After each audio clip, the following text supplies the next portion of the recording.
he should be the Blue Jay. He should be the guy that's just there forever and is the greatest player ever. And that's what it should be. Ben, before we have a lot to get to. We obviously, a lot has happened since Jake and I were last on these microphones. We're going to get to Corbin Burnes. We're going to get to Teoscar and Sean Manaea and Gleyber Torres and all kinds of stuff. We are even going to talk about Joe Ross. But before we get to Corbin Burnes, who's on the Diamondbacks now, by the way, I don't know if you... That's a thing that I think we're all still kind of processing. We're going to get to Corbin Burnes in a second. But before that, I want to kind of open it up just a general thought about this winter and this offseason, because 2025 is around the corner.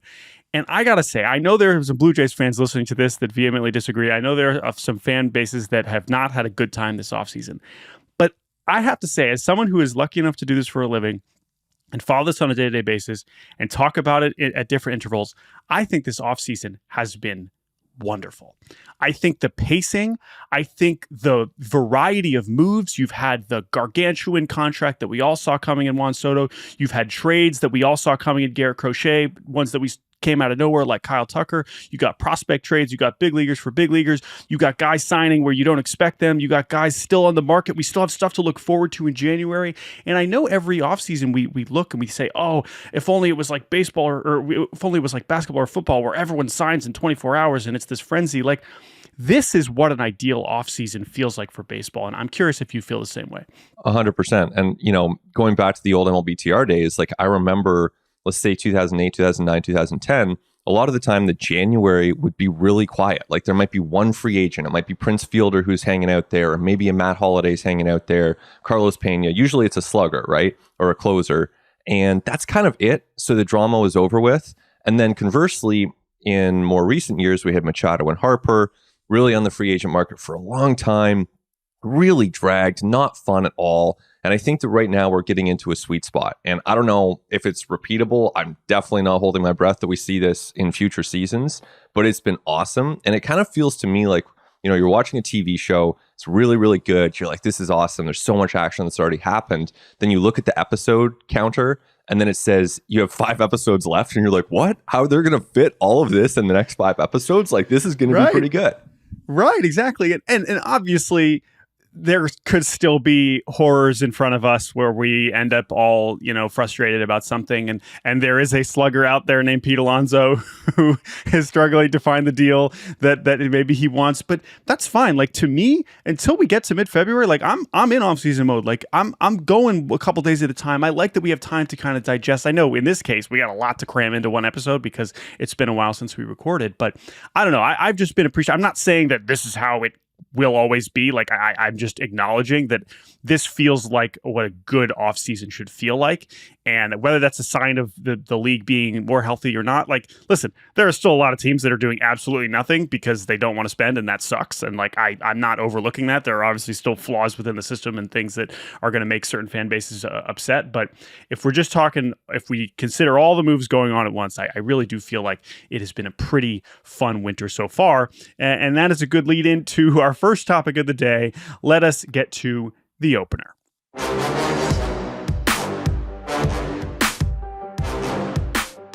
Ben Nicholson-Smith, my dear friend, where were you when Corbin Burnes, out of nowhere, signed with the Arizona Diamondbacks, or at least reportedly agreed to a 6-year, $210 million deal with the Snakes? Well, I don't know if this one's going to be seared into my memory as one of those where were you when moments. But hey, this is legitimately a big deal. I was probably in London, Ontario. But that's not really the point. The point is, this is surprising.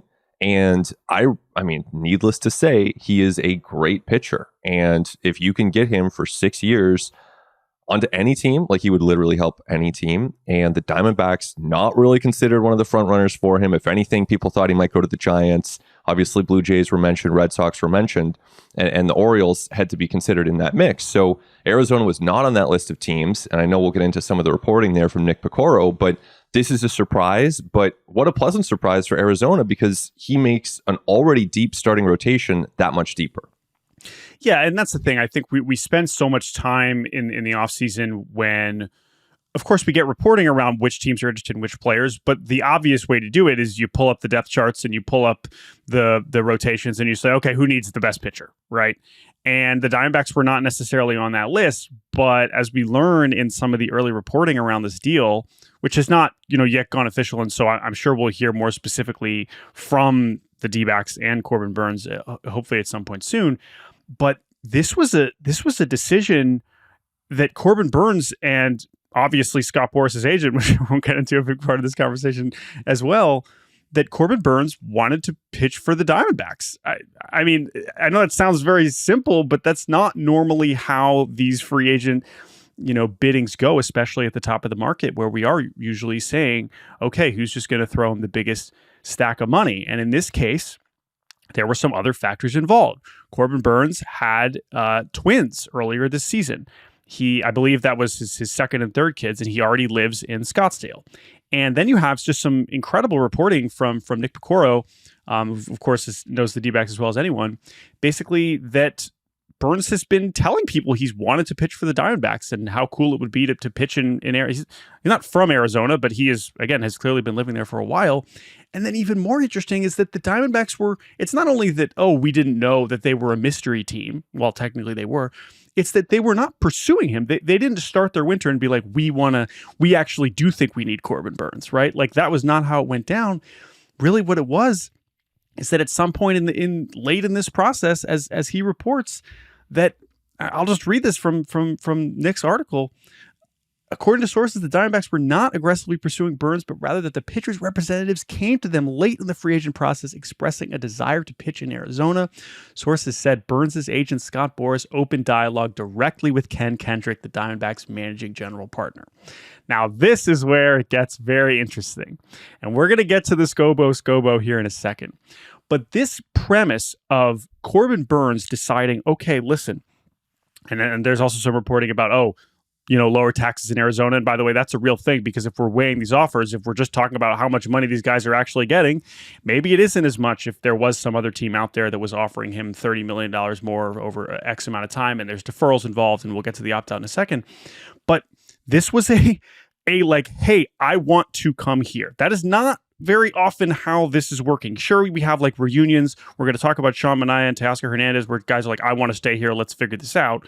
This is, I'm not saying it's certainly not unprecedented, but it certainly is a different kind of top free agent process playing out. Oh yeah, feels a bit more like NBA style to just like point, like I'm going here. Who knew Corbin Burnes would be the one to usher that forward in Major League Baseball?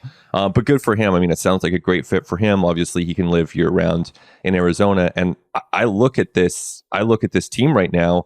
I kind of see them at this moment as the biggest threat to the Dodgers in that division. And, the Giants, they still have some work to do. The Padres have a whole offseason's worth of work to do.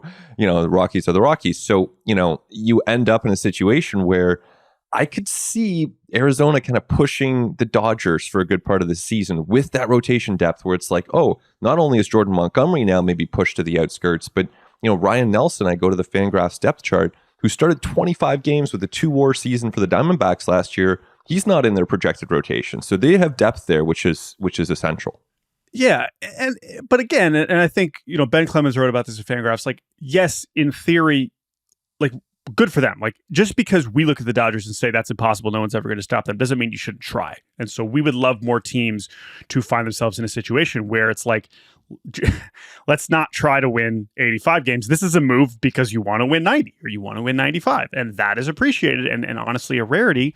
And also when we get back to the ownership dynamic, also part of the reporting from Nick Picoro saying that, a source described Ken Kendrick's thinking as seeing the chance to sign Burnes as being too good of an opportunity to pass up, which, right, because there's only so many players where it's like, okay, who cares about the fit? As you mentioned at the top, he makes every team better. There's not a team that doesn't need Corbin Burnes. We just assumed it would be the team that desperately needed Corbin Burnes that was going to end up giving him the most money. The one other thing about the Diamondbacks fit before we get back to Boras that I want to hit on here is the opt-out. This is very important and also relevant to the Scott Boras conversation. There is an opt-out after the second year of this deal. And while I think when you look at it at first and you say, okay, well, why would the Diamondbacks stretch to do this if they do already have all this rotation depth? With Zach Gallen and with Merrill Kelly becoming free agents after this upcoming season, there would be a bit of a void. And in theory, getting Corbin Burnes covers you up and be like, all right, Zach Gallen and Merrill Kelly, thanks for the memories. You guys can go get paid elsewhere. We have Corbin Burnes. We got Corbin Burnes. We got Brandon Pfaadt. We already invested in Eduardo Rodriguez. And at this point, Jordan Montgomery is probably long gone. But, that's still a pretty solid, core that you got there. And so, they have him for at least 2 years for sure. But it is not an accident that in this creative deal where he went somewhere where we didn't expect, that Corbin Burnes, who is a year younger than Max Fried and is 2 years younger than Blake Snell, could just re-enter the market again in 2 years and absolutely cash in. And it's not, maybe he loves it in Arizona and they keep winning and he's like, great, I'm here. I'll stay with my 4 years and $100 million remaining. Like, that's totally possible. And maybe he declines and he clearly is going to stay on the big contract. That's all possible. But there's also a situation where he's just a Cy Young contender the next few years and he's like, great, that was fun. I got to see my twins grow up for the first 2 years and now I'm going to go get paid by the Giants or by whoever. And that's good. That's all. That's part of the deal here. And I just think that opt-out is a huge part of this, I have to imagine, consideration for both sides. 100%. And I don't have the structure in front of me, but let's just say it's distributed evenly. Then the question in 2 years becomes, can Corbin Burnes beat 140 over 4? And I mean, just based on where the prices have gone for pitching, right? Like, we can get to Manaea and Eovaldi and all these guys. And okay, you're even a number 4 starter, you're getting $25 million a year. Like, who knows where the prices are in 2 years' time for a guy who's a number 1 or 2 starter. And this is a different conversation than the one we had for 20 minutes at the start of this winter about Garrett Cole. Because Garrett Cole, when he was doing his like opt-out, fake out with the Yankees, like, oh, you're going to have to pay me more, even though I'm owed all this money, like already in his mid-30s, has these elbow issues. And of course, Corbin Burnes could get hurt anyway. Hopefully not. But like, all these pitchers are going to be risky. But there's also probably a part about it with Arizona where it's like, hey, listen, if he wants to opt out after giving us 2 awesome years and go take his mid-30s elsewhere, and we don't have to pay for that, God bless. It was a fun 2 years with Corbin Burnes randomly at the top of the Diamondbacks rotation. Like, I love that. That's great. It truly could be a win-win. Yeah. So now, as for the Diamondbacks, and then we'll finish with Boras here. You mentioned all that depth. Jordan Montgomery now already very much in trade rumors. They're trying to dump that contract, and we'll get to him in a second. But they're in a position. They've already, they already traded from this depth somewhat. But in the Josh Naylor trade, they traded Slade Ciccone to Cleveland. But when you talk about them as a threat to the Dodgers, like there's still kind of incomplete parts of this roster too. And I do like this team, but this is a team that had the best, offense in the league. But a lot of that was because of Jock Pederson and Randall Grichuk.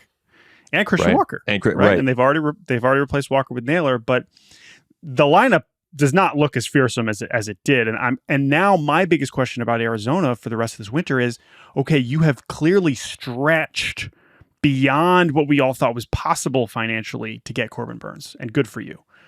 But does that mean you're tapped out? Does that mean you have to make these other moves to make additional signings? It's like, this is great. This is a win. I'm not saying this is a bad thing. But how does this move impact their ability to fill out the rest of the roster, whether that's the bullpen and whether that's the rest of the lineup? That's my biggest question about Arizona. And I guess, if anything, at least the move reflects a willingness on the part of ownership, on the part of Kendrick, to say, hey, we can push this a little bit. It's not a hard line. It's not a fixed line in the same way that it might be in some places. So if he's willing to push a little for Corbin Burnes, I'm not saying he's going to do that for every player, but if it's the trade deadline and they desperately need a reliever or they desperately need a platoon bat, it's hard to imagine that once you're this far in, I don't know, without knowing the details of Arizona, it's hard to imagine that this is going to stop them from doing that. But I think it's a good flag to raise. Yes, I completely agree with that. Now let's wrap with the Scott Boras element here. Okay, it's time for another edition of the Scobo.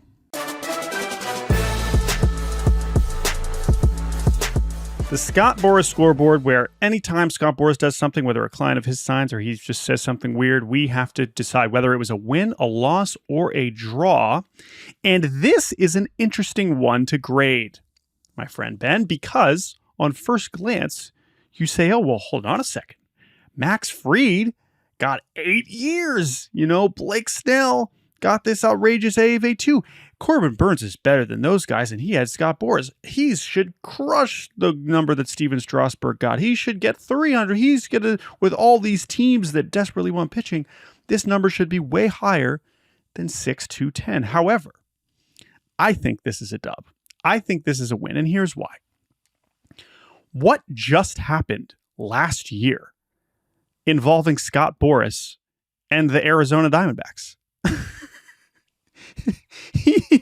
he got them to give Jordan Montgomery a bunch of money at the end of the offseason, and their owner, Ken Kendrick, publicly was like, that was a catastrophe.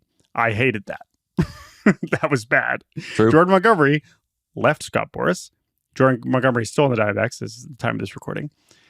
And somehow, this same... Now, I don't know if Scott Boras was directly talking to Ken Kendrick when they paid Jordan Montgomery. Maybe not. But the fact that this same pairing has now resulted in a situation where he went to them and said, he wants to pitch for you. The leverage involved there is fascinating, right? Because why did the Diamondbacks necessarily have to give him the biggest contract in franchise history if he that badly wanted to pitch there? And I just think that dynamic. Now, listen, it's not like they didn't have to, and we still are in the early stages of understanding. A lot of conflicting reporting about exactly what other teams were involved, and if you want to comment on that from the Blue Jays' perspective, you can. But I just think that this example, this reporting of Scott Boras going to Ken Kendrick a year after he got completely screwed by giving one of his other clients a lot of money and is still able to get the largest contract in franchise history, I think that's a win. 100%. I think that's great context for this. And like so soon afterwards, like literally the same calendar year. So it's kind of wild. And not to mention, and again, Bumgarner, not to mention, it's not like the Erod deal is off to a great start. Not to mention the Greinke deal that they ended up having to trade, right? And the parallels with that are also interesting, where it totally came out of nowhere. Yeah. Listen, I understand why you would think that Corbin Burnes is a better bet than all those guys. That's fine. I mean, Greinke was coming off a hell of a season. That was a little bit of a different situation. But at the same time, I mean, the characters involved here, I mean, it's impossible to deny. I mean, that's just an amazing sequence that he would be able to give a call and act like that didn't just happen. Totally. And I think, to me, the reason this is a win for Scott Boras is because the job of an agent is to provide his client with options, right? This too. So 100%. It's not to get only one offer. Ideally, you're going to have, a number of offers, and then the client can choose. And so in this case, let's say the Giants, I don't know if they made an offer, but they would have indicated a willingness to go to X. The Blue Jays would have indicated a willingness to go to Y. And then the Diamondbacks, all right, well, let's see if we can get them in. Can we get them close? If you guys can get close to these other teams, then, my client would really like to sign with you and he'd be really open to that. So let's see what you can do. Okay, boom. Here come the Diamondbacks. And now Corbin Burnes can choose from, 3 scenarios, maybe some of which are a little bit more concrete than others, and make a choice for himself and for his family. So to me, and look, if he signed for $10 million to go with the Diamondbacks, that would be an L for Scott Boras, obviously. But this is $210. Like, this is serious money. $210, and with an opt-out. With the opt-out. So that's the thing. All, as you mentioned, it's providing for the client. It's giving them the opportunity to do something clearly, because there's probably other situations where it's like, I would love to play, like it is player X's dream, player X top free agent's dream to play for the Brewers or the Reds, right? And like, if that's true, you're going to have to settle, right? You're not going to get $200 million. This is not going to happen. And a lot of us thought you wouldn't be able to get $200 million out of the Diamondbacks right now, not just because of what happened last year, but because of just the rest of their offseason needs, and they were still able to do that. So that is my opinion. If you want to look at this explicitly being like, well, still, he should have gotten way more than Fried and Snell, like, I get that. I understand that. But I have a feeling that Corbin Burnes is feeling pretty good right now. And so because of that, we are going to give this a big time dub. All right, so that's Corbin Burnes. He's on the Diamondbacks now. Again, it's such a stunning move that we could do a lot more on it, but we have a lot more transactions to get to. So we're going to take a quick break, and when we return, we'll talk about Sean Manaea, Gleyber Torres, Sean Armstrong. Okay, no, we'll talk about Jock Pederson and more when we get back on this episode of Baseball Barbacast. Introducing Daily Draw, the latest free-to-play game from Yahoo Sports. Daily Draw gives you a pack of 6 prediction cards every day based on the day's biggest sporting event. Download or update the Yahoo Sports app on the Apple App Store or Google Play and join the action with Daily Draw today. And welcome back to Baseball Barbacast. Jordan Shusterman here with Ben Nicholson-Smith in for Jake Mintz. Our audience is so lucky. They get to hear the Canadian tones of BNS. The Bank of Nova Scotia has arrived to give us his opinions on Teoscar Hernandez not signing with the Blue Jays. We have five other major transactions since we last recorded this podcast. We are going to begin with Teoscar Hernandez. Let's go around the league.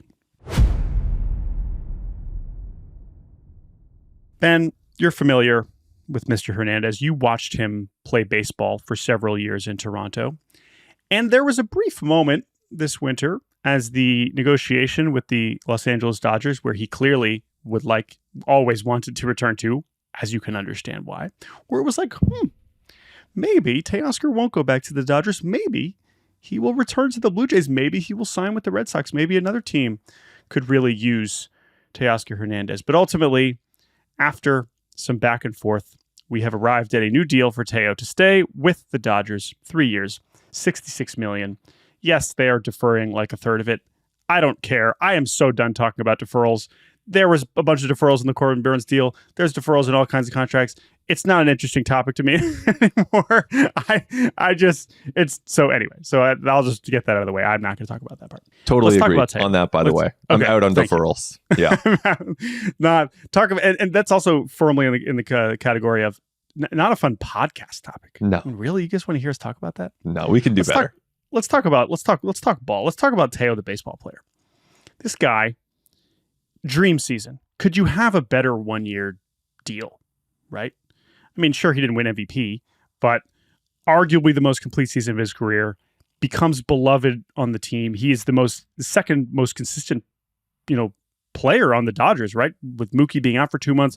Freddie Freeman in the regular season was very good, but he was not at like MVP level Freddie Freeman. Teo played almost every game and was just a beast, right? Does it in October. He's crying on stage at the World Series parade. He wants to go back to the Dodgers. All is well. I kind of thought that he was going to go somewhere else, not because he didn't want to actually stay, but because I thought his deal was going to get him something that other teams would give him too much to pass up. And that the Dodgers, especially after signing Michael Conforto, would be like, listen, Teo, we love you, but the way we operate, we are not going to, even though we have infinite money, we are not just going to give you whatever you want. But it seems like they found some common ground here. Yeah. Incredible fit there. I mean, Teoscar Hernandez, just such a fun baseball player. Like the way that he would vibe with Shohei Ohtani and just really everyone, even covering him going back years in Toronto, like he was doing the same stuff when it was Freddie Galvis and Sam Gaviglio. And, it was Teo was the same guy. Shout out Sam Gaviglio. He really was. Like he was always the same guy. He's always been super friendly, had a great time, just like great vibes, the sunflower seeds. We've all seen it now. And so, of course, the Dodgers are a fit for that. What team isn't a fit for that if you're trying to compete, if you're trying to win? Even after going out and signing Michael Conforto, I do think that makes sense. They'll find the at-bats and they'll make the pieces work. Obviously, Dave Roberts is really good at that. And it's not exactly hard to find just, play Teoscar. You'll benefit from that. You'll get a 30 homer season. You don't have to mix and match. So yeah, I think it's a great fit for the Dodgers. I had heard initially that they were kind of starting really slow with their offers, like maybe 1 or 2 year deal. And then they obviously worked their way up to 3. And at that point you have a path to a deal. But, this is a pretty reasonable deal. It's basically in the amount of the QO, to get a 30 homer hitter. And look, there's going to be a point where he declines, and that might be in the course of this deal. And that's fine. The Dodgers can afford it and absorb it. But I like this deal for the Dodgers.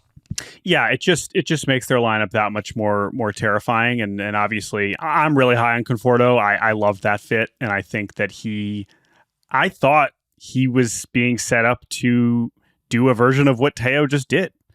Now it's a little bit different. He's not as gregarious and lovable and all these things, and obviously has been way more out of the spotlight in San Francisco. But I thought, you looked at the underlying stuff with Conforto, and I was like, great. They're probably looking at him and being like, he'll take our 1 year deal and he'll put up a 125 OPS plus, and we'll be happy with that. And we'll give Andy Pages time, and we have Tommy Edman, and Dalton Rushing will come up. We'll be okay. They would have been fine without Teoscar, right? Of course, a lot of fans would have been upset, but for them to still make this happen is again, I mean, the lineup is ridiculous. We already knew that, but we didn't even see this lineup fully operational at times last year because Muncy was hurt, because Will Smith was kind of hot and cold, because Mookie was injured. And now you put this in and you add him to Conforto and who knows what else you get and Lux, what we saw in the second half, and it's just an Edman for a full season potentially. Like there's just so much going on there, and I don't know if there's another move for them in the position player group, and I still have questions about this whole Mookie in the infield thing, but I feel like and Pages, who I felt like showed a lot enough to where you thought maybe he was going to play more. I don't really know where he fits into this, but when you're the Dodgers, you're not going to be like, no, sorry, we have to let this young guy. Like no, like if the opportunity's there and Teo wants to come back, then you make this happen. Exactly. And this is where the Dodgers are the Dodgers. They just keep layering on at each sort of juncture that you can add. Hey, it's Tommy Edman at the trade deadline. He goes on to be NLCS MVP. You add Teoscar again in the offseason. You add a Conforto. You have Rushing coming up from the minor leagues. Like you have to do all these things to some degree in order to compete. And the Dodgers do so many of these things so well that their roster is just going to be deeper. And it's not, we've seen them do it on the pitching side where they just stack arms and then, hey, whoever's healthy at a given moment, maybe you win the World Series in a year where, Kershaw and Dustin May are hurt. They kind of do the same thing now on the position player side where they're just stacking hitters and they'll make the pieces work. Like they're not going to have too many games where, they have three, awesome hitters on the bench. Like it's just, right. as it's just the way baseball works. And yeah, I am curious, like, Kike still a free agent? I'm sure he wants to be back in the Dodgers, and I don't know if there's still room for him and Chris Taylor and some of these other guys. Again, these aren't problems. It doesn't matter. It's just like, I am curious what that final, open day roster ends up looking like. But also, yeah, you consider their offense. It's like, all right, maybe Ohtani is like 10% worse because he's a little tired because he's pitching now again. Like, great. Now you also have all these other guys that can show up and have 900 OPS over the 6 weeks, right? Like that's almost the whole team can do that for you, which is a pretty amazing place to be. Now, the last thing about Teo is, okay, we could do this for all these guys. Okay, well, who didn't get him? I don't want to spend as much time speculating on the runners up for all of these, not just because I'm talking to someone who covers the Blue Jays, but also because, again, like it's more important what this does mean and not, okay, obviously these other teams are going to pivot in some form, whether that's Boston, whether that's Toronto. Tim Healy reporting that the Mets made an offer to Teoscar, and I think that is relevant to our next topic to some degree. But obviously, this was a player that I did start to think was not going back to the Dodgers, and the fact that he does, the rich get richer, and credit to them for making it happen. And I'm happy for Teo that he gets to kind of still be a part of that group, because obviously it was an awesome fit. Speaking of awesome fits, where guys are very happy to be returning, Sean Manaea, left-handed pitcher, returning to the New York Mets on a 3-year, $75 million deal. Let's just get this out of the way. Sean Manaea, Scott Boras client, Scobo update. This is a draw. This is fine, yes. Right? Yeah, a W would have been 96 over 4. If he had gone to fourth year, yeah, sniffing $100 million, okay, now we're talking. Yeah. I didn't understand. I could sort of get it almost more with Fried and oh, well, if they can get this, then Burnes, he's that much. I don't view Manaea as that much better than Severino, even moving forward. I know he was down the stretch. Like, maybe we could disagree on that. Yeah, I would disagree on that. Okay, so that's why we can have that conversation. So let's talk about Sean Manaea, right? How did we get to 3 years, $75 million? Kind of one of the wilder stories of the season, I would say, right? I mean, this is his third time in free agency, because the last 2 years it was not really what he was looking for, because he was not coming off the seasons that he was hoping for, right? This was a guy when Oakland seemed to be heading towards a pretty significant payday, and then he gets traded to the Padres before the last year of his contract, and he's bad. There was some ERA blow-up starts in there, and maybe he wasn't as bad as his overall numbers indicated, but it was not a situation where it was like, oh, awesome, I'm excited to sign Sean Manaea. He goes to the Giants, and it's like, okay, he's fine. I mean, he's bouncing between the rotation and the bullpen, that you're not feeling that much better about him, but still good enough to opt out again. And then the Mets are like, come to Queens. We'll make you better. But remember, he's pretty good for the first half, but he's not otherworldly. Like, he was still just like kind of normal, average 3-4 starter. And then he watches Chris Sale dice up the Mets and is like, what if I drop my arm slot a little bit? Now, here's my question about that, Ben. Was that the first time he'd watched Chris Sale in his life? I presume it wasn't, but something about the timing worked, right? Like, and I'm sure you've seen the videos of him throwing off like the opposite bullpen mound, like such a cool angle, and obviously tough on hitters. Yeah, but also it's not like Sean Manaea was giving you a normal look before. It was already kind of a funky thing that relied on command, relied on deception. But that's part of his story. Mid-July, he drops his arm slot even more, and he carves the rest of the way. He's pitching deeper into games. He's throwing more strikes. He's throwing more sinkers, and he's getting weak contact. He's getting strikeouts. It all culminates in this incredible postseason appearance against the Phillies where he goes 7 scoreless, and he leaves to a standing ovation. Good against the Dodgers at the first start in the CS, and then not so good at the end. But by that point, the Mets fans were like, "We love you. You're amazing." He fits in perfectly on the field, off the field. All of it was great.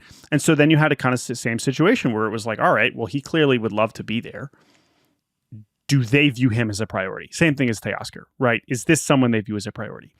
And I think based on how the rest of the offseason shook out, it seems like yes, to a degree. Not that they necessarily overpaid, but this is why I find this deal so interesting is what do we think about this Mets rotation right now? This team, of course, they got Juan Soto and they still have more work to do too, but are they done? Like, this is a pretty interesting way to address the rotation. As it stands right now, you have Kodai Senga coming off. I love Kodai Senga, and I think he still has the highest upside on this team, but coming off a season where he barely pitched, I don't know what to expect. You have Sean Manaea coming back in, who we feel like we know what we're getting.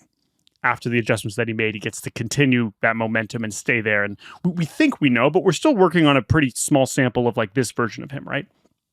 Then you have Frankie Montas, big bet that like we can make him a lot better. Maybe. Clay Holmes becoming a starter again.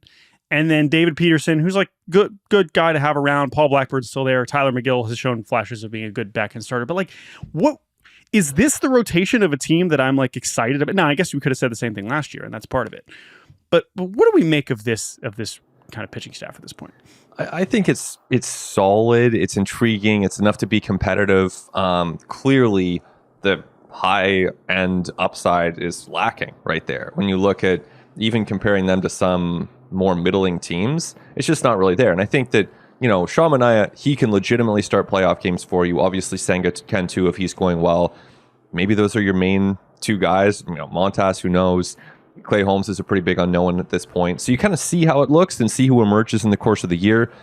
I think it's probably a good bet that they're going to be in the market for starting pitching at the trade deadline, barring, any sort of further moves. I thought that they would have been a great fit for Corbin Burnes, and maybe could have been one of those teams that pushed and really tried to tempt him away from Arizona. Maybe that's 240, 250, 260.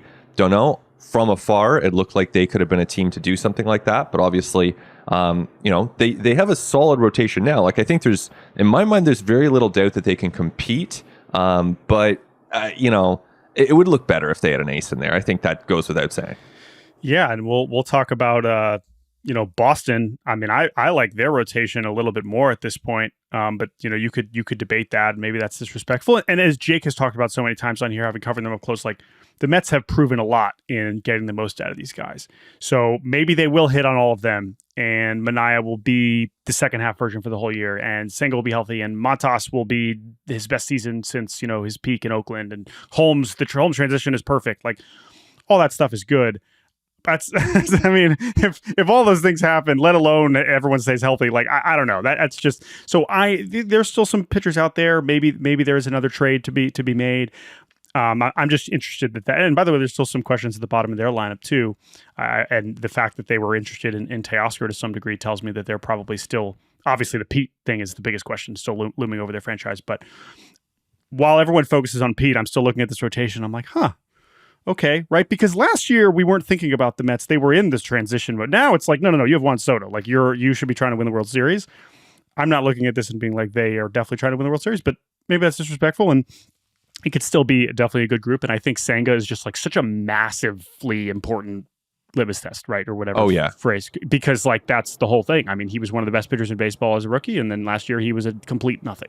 So and his volume, his volume, is it 45 innings or is it 145 innings? Because obviously those 100 innings, if you transplant them from Senga to whoever's at AAA for the Mets, it's probably going to be a pretty big drop off. Yep, 100%. But I still do think that the Mets, there's more moves to come here. I don't know if it's a big one, but a big one that's not Pete, whatever. We will be talking about the Mets plenty more leading up to the season. And Manaea at 75 over 3, I mean, this to the Mets is just, it's nothing to them, right? Like, it's kind of like when the Cardinals go out and they sign Miles Michaelis. It's like, that's what it is to them, you know? It's like... Right. And it's Sean Manaea, who's like could start playoff games and look great. Yeah. No, exactly. Like, Sean Manaea, and I just think the deception there, like, who knows how it plays over a full season, but when hitters are seeing that for the first time, it's just not going to be an easy look. Yeah, no, 100%. So again, it's good, and like you mentioned, now they they defer a bunch of this too, because I will say that the deferral stuff. Yes, Steve Cohen, infinite money glitch for sure. When you're that far into the luxury tax, like every dollar is that much more, and so if they can even lop off like $3 million from the AAV, which is what the deferrals do, that's why they're doing that. And Sean and I can get his money in 2041 or whatever. Let's stay with the starting pitching market and talk about Walker Buehler signing with the Boston Red Sox. We'll keep this one a little bit tighter because we're going to do some more Red Sox chat later this week. So I'm going to kind of clear out here, give you the rock. The Red Sox sign Walker Buehler to what is essentially a qualifying offer. Now it can get up a 1 year, $21 million, can get up to, I think, more 23, 24 based on the number of starts that he makes. What do you make of this one? This is another rotation that has kind of been rebuilt and reshaped, and a team that has a lot more pressure to win in some ways than the Mets after the last few seasons. What do you make of this deal? I see it as bold. I think the Red Sox, when it comes to their pitching moves, have been pretty bold, and that's what you'd expect from Craig Breslow, given his pitching background. And people describe him as a really bold thinker, someone who's not afraid to, just do what he thinks is best and see what happens. Like, the thing is with Garrett Crochet and with Walker Buehler, there is risk here, right? These are not the plug and play, quote unquote, dependable options. We all know there's risk with every starting pitcher, but if you wanted to do that, maybe it's like Ovaldi and I don't know, Manaea. Is that like the middle tier for pitching? I mean, pretty much, yeah. I mean, obviously the other guy in that tier is Nick Pivetta, and they're clearly done so with him. Be him. But you could go a little bit more quote unquote dependable, and I see them embracing risk right here. I don't know how it's going to play out, but Crochet obviously has ace upside. We'll see how the volume goes, and then with Walker Buehler, he just wasn't very good for much of the season, right? Then we see him in the playoffs and building into the World Series, obviously got the final out of the World Series. So he was looking really, really good at that point. And we've seen teams make these big bets on small samples when it comes to pitchers and their effectiveness and really buy into what they're doing right now. It doesn't really matter what he did in April of 2024 because that's almost a year ago now. So what was he doing in the most recent sample? Teams seem willing to make those bets. Breslow seems, convicted in some of these pitching moves. Gotta love the prospects that they have coming up, thanks to Chaim Bloom and all kinds of other folks with the Red Sox. But hey, it's working out, right? So they have all that percolating. Now you add some pitching. I mean, the Red Sox are in a good spot. Clearly, they could do more, and they need to do more, but they're in a good spot. Different kinds of risk with Crochet and Buehler, right? I mean, you say Crochet ace upside, certainly on volume. I mean, he was one of the best pitchers in baseball when he was on the mound, right? So there's still certainly questions about the durability. I don't really have any questions about who he is in terms of performance-wise, even though it is a small sample. Whereas Buehler, maybe he goes out there and has a 5 ERA for the first few months. I think, like with the Mets, though, this rotation hinges a lot on some of these other guys that are already there. And you think about how good Tanner Houck and Cutter Crawford were for the first half, and then they were really bad for the second half. What versions are we getting from those guys, let alone Bayo, who they extended and was certainly disappointing. So some of the internal candidates are also really interesting. Giolito, who said he's going to be ready to go. I know people are like, he'll be back in June. Like, no, he said on Rob Bradford's podcast, like, I'm ready to compete. He doesn't, obviously he wasn't expecting to have to compete for a rotation spot, but he said he's ready to do that if he needs to. So Giolito is another very interesting wild card in this mix for them. But as we've seen, the good teams have more pitching than they know what to do with, and then that puts them in a good spot. Do they have another move on offense in the outfield left for them? We'll see. Another trade. I would be surprised if they add another starting pitcher at this point, but at the same time, I don't think they're necessarily done shopping this winter. But again, more Red Sox chat coming later this week. Two more moves. Jock Pederson. We love Jock. We were clamoring over text for the last month and a half. Jays, what are you doing? Just give Jock Pederson whatever he wants. And I got to say, Jock Pederson got a lot of money from the Texas Rangers. 2 years, $37 million for a guy who was a DH. He played 0 innings in the outfield in Arizona in 2024 and obviously was heavily platooned, as you would expect. A lot of the projections had him in the 2 years, 25, 28, 37 with an opt-out after the first year. This is the Rangers saying, okay, yes, we just traded Nathaniel Lowe, but we signed Jake Burger and we still need this offense to go forward. This is not just about replacing, we are not just reinvesting the money we saved on Lowe. We are spending more. We are actually pushing forward again.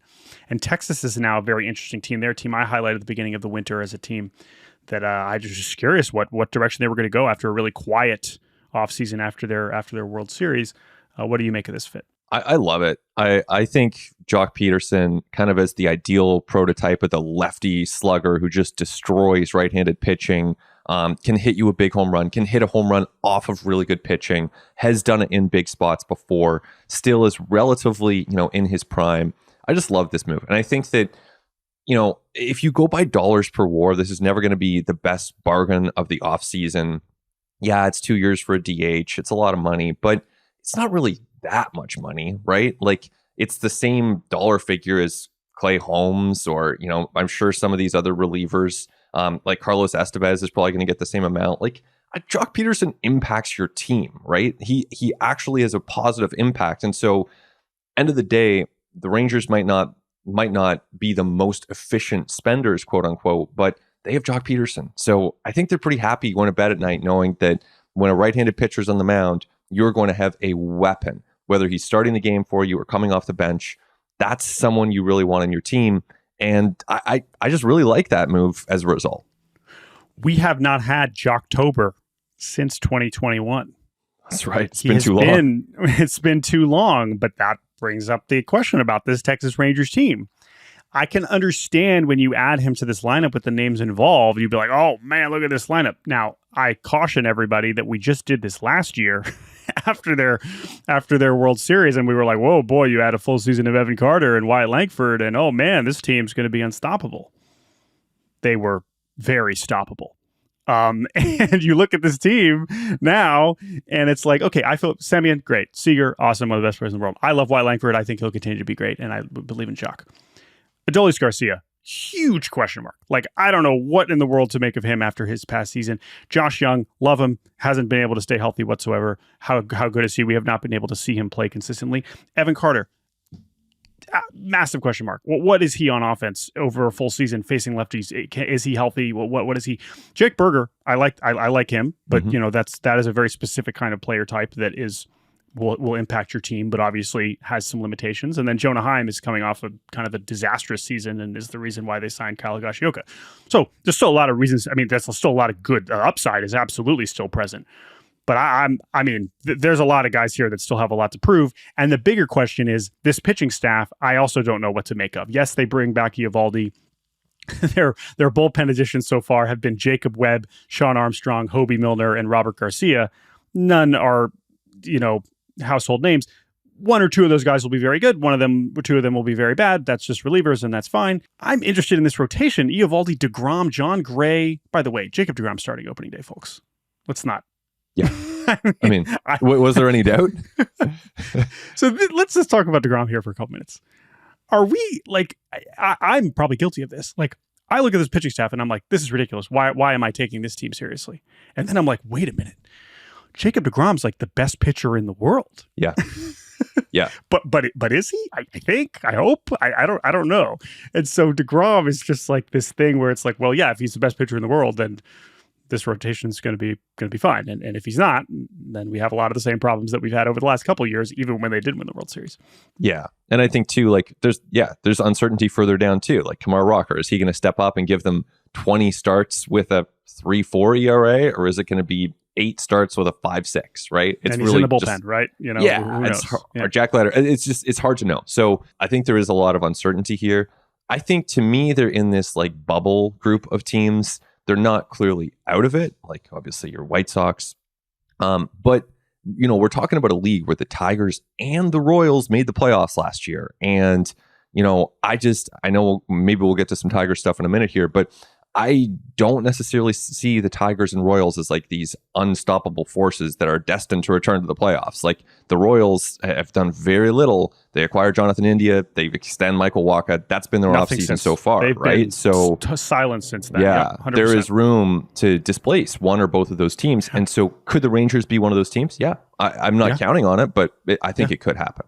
Yeah, no, they've put themselves in a position where we will be talking about them when we're making our projections. Like, ooh, are they going to be one of those wildcard teams? Are they going to push the Astros? Like, we'll talk about them, but there's still a roster where I'm just like, ooh, wow, is this really what we're going for? But I would expect them to stay active here at least until opening day. I think there's still some moves to be made there. One more before we take one more break.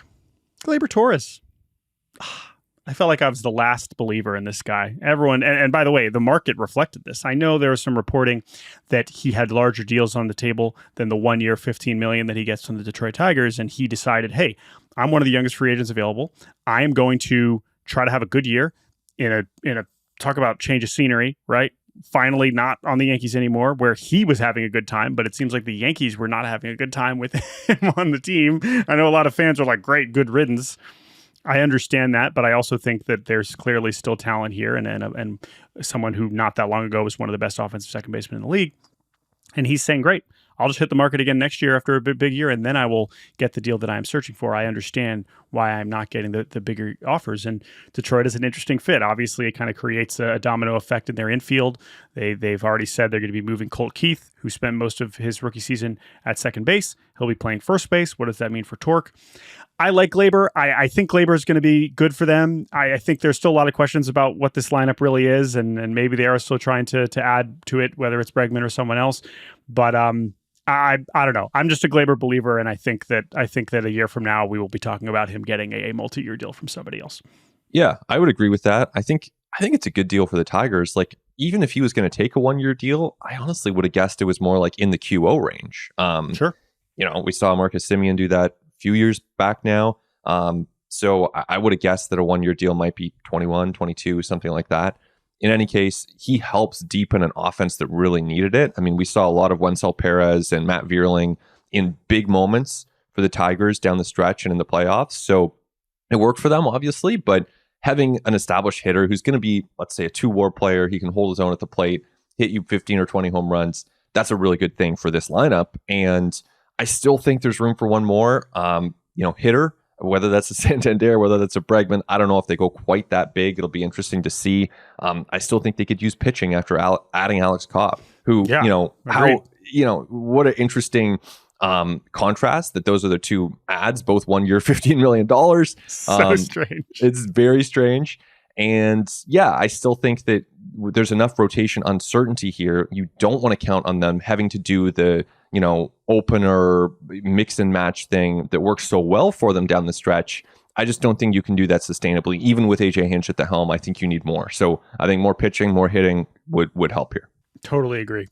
That's like, I'd sign Nick Pivetta. I'm like, Gleyber and Nick Pivetta, and Conforto, all these guys, everyone's like, that guy sucks. I'm like, no, I'm in. Giants, sign Nick Pivetta. Pivetta would be awesome for them.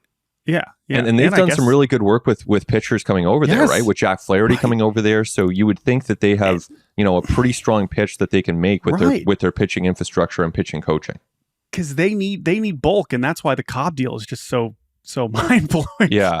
I don't mind it on its own. It's just you got to supplement beyond that.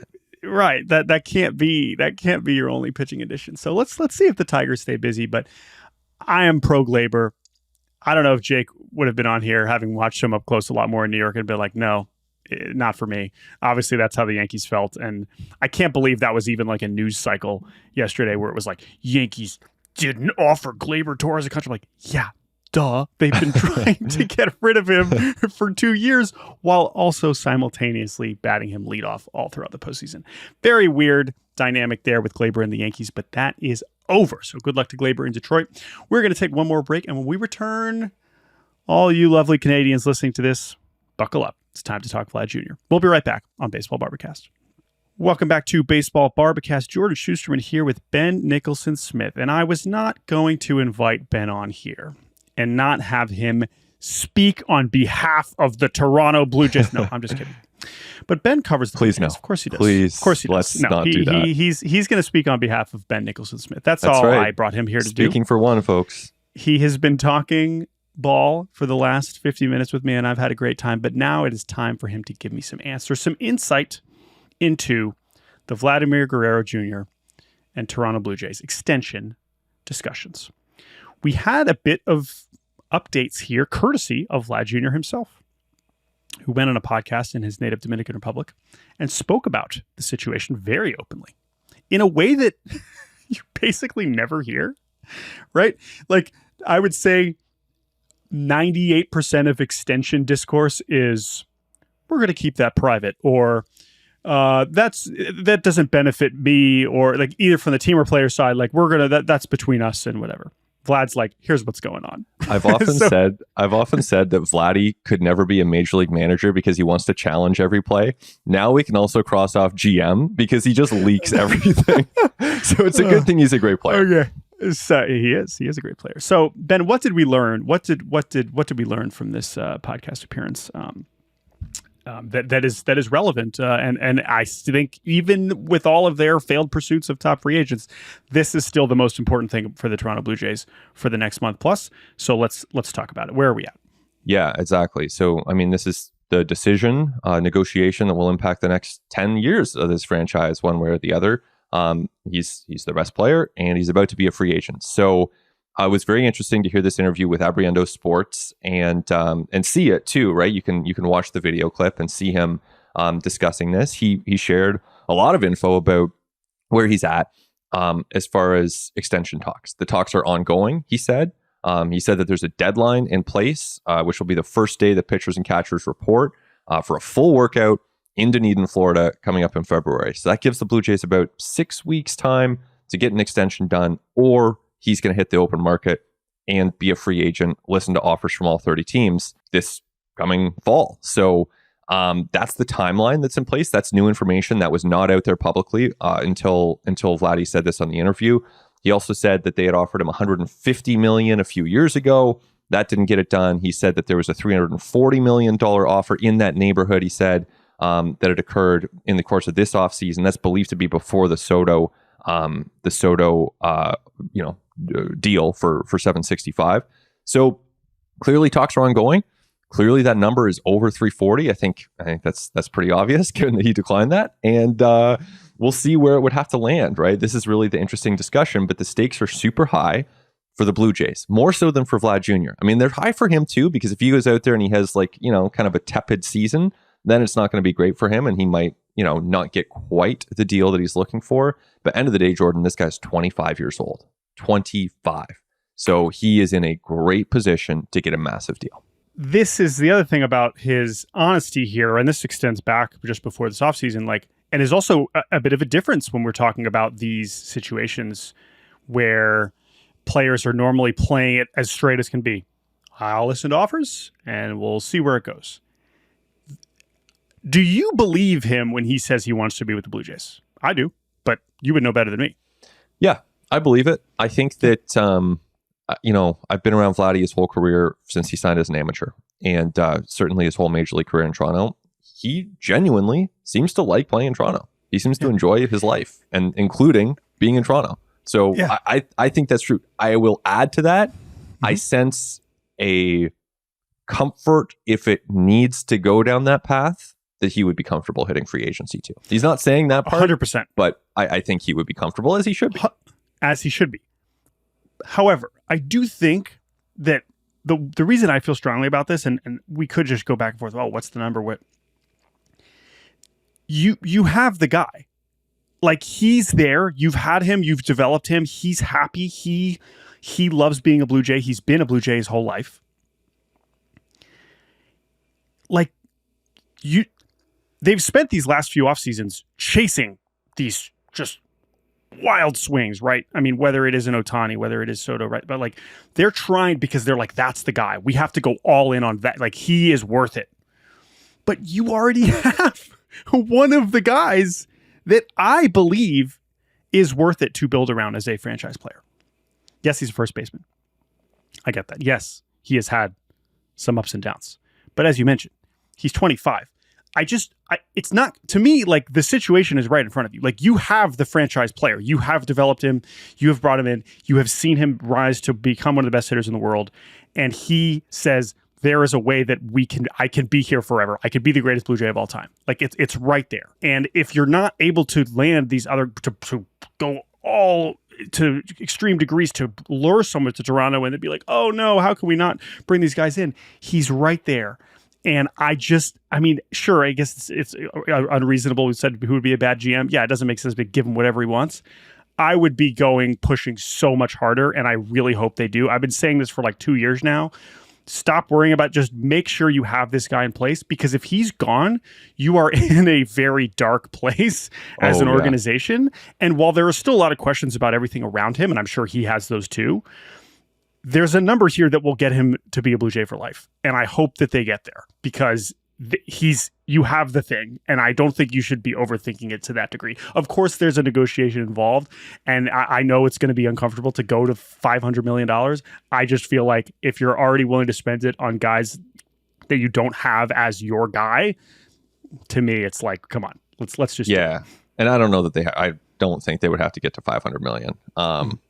We'll see where that number goes. Yeah, I'm just throwing. This is not. Yeah, you would know better than me. Sure. I mean, I don't know. I don't know, but I have certain guesses, obviously. But I think that, to your point, like if he hits free agency and signs with the Giants in a year's time, or signs with the Yankees, right? Whatever the case, all of a sudden, are you looking at a Blue Jays team where the heart of their order is like Will Wagner, Ernie Clement, and Joey Loperfido?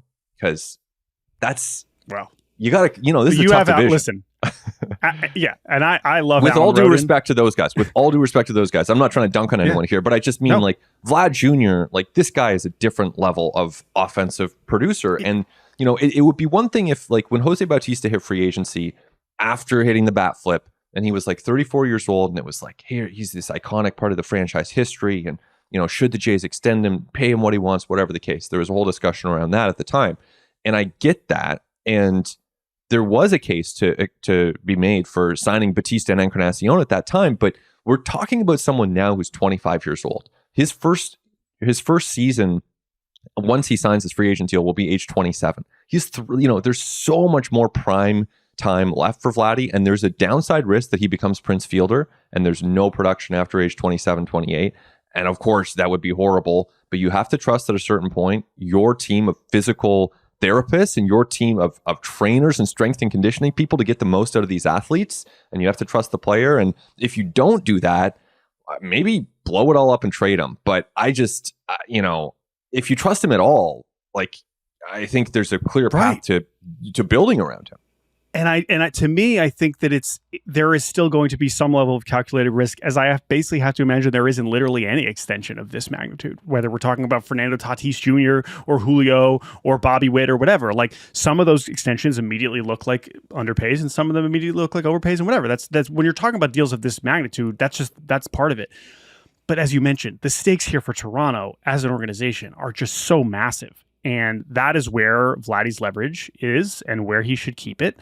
And I just think that like you don't have the opportunity to have these guys in the first place, let alone reasonably with a straight face be like, there's an MVP in front of him. Like that's just not a player you have access to, and he's already on your team and wants to be there. Exactly. So, and he's not a perfect player. There are flaws with his game, right? He's not a shortstop who's, stealing 40 bases and 45 attempts. That would be nice, but there's only one Bobby Witt Jr. Of course. So you work with what you have, and Vlad Jr. can legitimately go out there. And would anyone be surprised if in the course of the next 5 years he posts 3 seasons with a 150 WRC plus or higher? Like, not at all. That honestly wouldn't even be surprising at all. And so if you have that guy, I don't know, man. It's just, to me, seeing him like as a Diamondback in 2 years' time, it would be I don't know. Ken Kendrick's really stretching now. Kendrick's just splashing out. Here's the other last point I want to make about this, and then we'll do a couple more Blue Jays topics and get out of here. Another comp, okay? This is where I also want your insight. It's not like this is a situation where Giancarlo Stanton with the Marlins.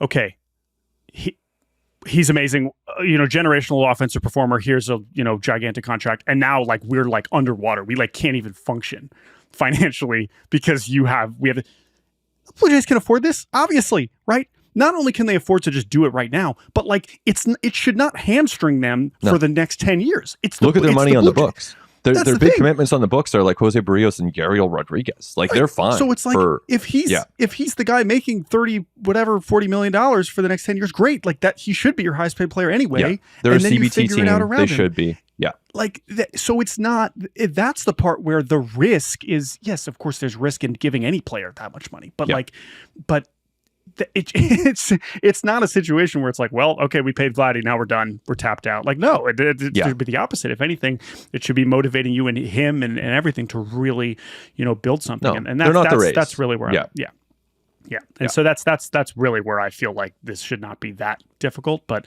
it's a negotiation and he should be holding out for the money because yes, he absolutely has a ton of money waiting for him next winter, assuming he has a big season. But yeah, I hope they get it done because it would really bum me out. It would bum me out a lot if and it's not about him signing with the Yankees or signing anywhere else. It's just like he should be the Blue Jay. He should be the guy that's just there forever and is the greatest player ever. And that's what it should be, in my opinion. Yeah. And I said this about Juan Soto when he was a free agent, but I think that the Mets essentially bought a Hall of Fame plaque there with Soto. Yeah. I think that this could be his legacy team and he could hit his 500th home run with the Mets and win a World Series with the Mets. And Vlad Jr. has a chance to do that too. Maybe he's not, he's not the hitter that Juan Soto is. Juan Soto is at a different level. But Vlad Jr. is still really, really good, impactful offensive player who is just in his prime. So, it's a big decision. You never want to be cavalier about it. I understand you can't just say, give him all the money he wants because there are checks and balances. Easy for me to say. I get that. Front offices are employed to get the best deal done, but within that, it's like get a deal done. If you believe in the player, which we'll learn a lot about how much the Blue Jays believe in Vlad Jr. and what their potential alternative path is. And I think it's been a really tough time for Jays fans. So it would be nice for Jays fans to have a franchise player in place that you can root for. 100%. And again, I have a lot more Blue Jays questions, but I want to at least hit a couple more moves before we say goodbye. But I guess that's the other thing. If I do have one other Toronto question is, okay, let's hope and believe that this is the number one priority, and not that signing Vlad to an extension and not doing much else is like a successful offseason. But I mean, honestly, I do feel like that would at least accomplish, that would be that's a big thing. Big picture, that's the most important thing they can do right now. I mean, as we know, they've tried on a lot of these other guys. Is there a path forward? Let's move Vlad to the side. They get an extension or not. Is there a path forward to an offseason that the Jays fans are feeling good about? Because it sure doesn't feel that way. No. I think Jays fan, and I understand. I'm no judgment here. I get it. I get the frustration that this fan base has felt. It's to be swept in the wild card round 2 years in a row, to have the dismal season that they had this past off season, farm system not in great shape, roster not in great shape. Why would fans be in a good spot? So I do not think that there is a pathway to really this fan base feeling great. I do think that there are possibilities where, again, in a league where the Tigers and Royals make the playoffs, in a league where 6 out of 15 teams make the playoffs, you should be competing. There's no excuse not to be competing. They have a lot of work to do to get to that point, though. They need to add starting pitching. They need to add power. Those are two pretty big holes on the roster as of this moment.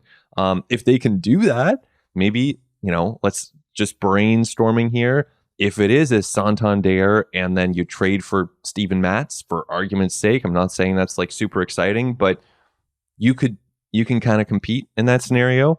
But this division's super deep, and I think the Yankees, Red Sox, and Orioles are all clearly better than the Blue Jays, and the Rays are good too. So, to me, the Jays are the worst team in a stacked division. Yeah, no, 100%. And I'll just say this before we do some quick moves and say goodbye. I've already said this about a couple players here, whether it's a DeGrom, whether it's a Senga.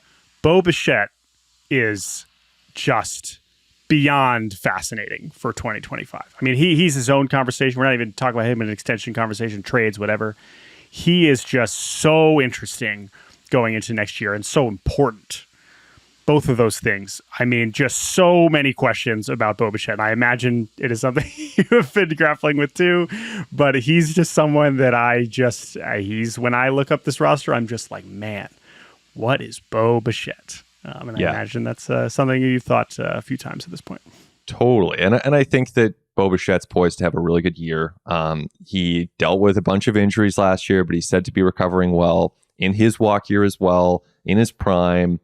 He's going to be super motivated. He always brings a huge amount of competitive drive to everything that he does. And I think it's going to lead to good results. You just look at the track record. I mean, it's not too much of a leap of faith. We're talking about a really, really good player here.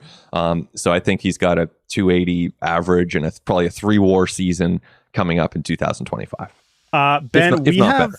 Oh yeah, no, I'm pro Bo for sure. He'll cash in too, and it is not going to be with the Toronto Blue Jays, I don't think, but he should be a rich man next winter, I believe.